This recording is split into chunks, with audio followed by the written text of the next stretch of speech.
Assalomu alaykum. Sizlar bilan Blazard. Bugun sizlar bilan top dizaynerlarni sinashga harakat qilamiz.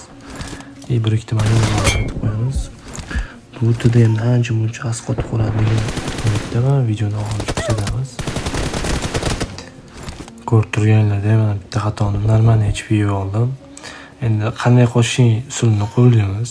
O'tirib oldim, ko'rgan bo'lsangiz.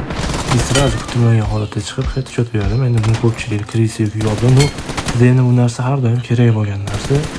Kim qanaqa gapirishdan qat'iy nazar, iloji boricha o'zingizga daqiqalarga ko'ra to'g'ri joy tanlashga harakat qilinglar.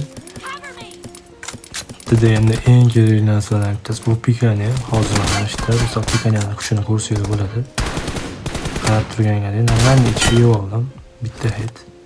Pikani bilan ko'ring, raqib olib qo'ydim. Uni plus tarafi pikanining ustida qattiq ishlasanglar, bundan ancha foydasi tegadi sizlarga. Ayniqsa low HP, ya'ni joningiz kam qolgan paytda juda ham asqotishi mumkin. Bu raqibni miyasiga просто перезагрузка beraveradigan usullardan bittasi.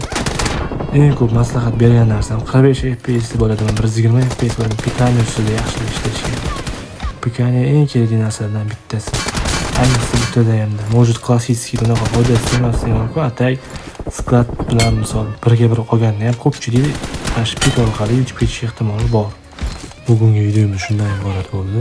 Keyingi videomizda sizlarni TDMda nima qiynayapti shuni yozib qoldiringiz. Ularga borish yechimini topishga yordamlash bo'ladi.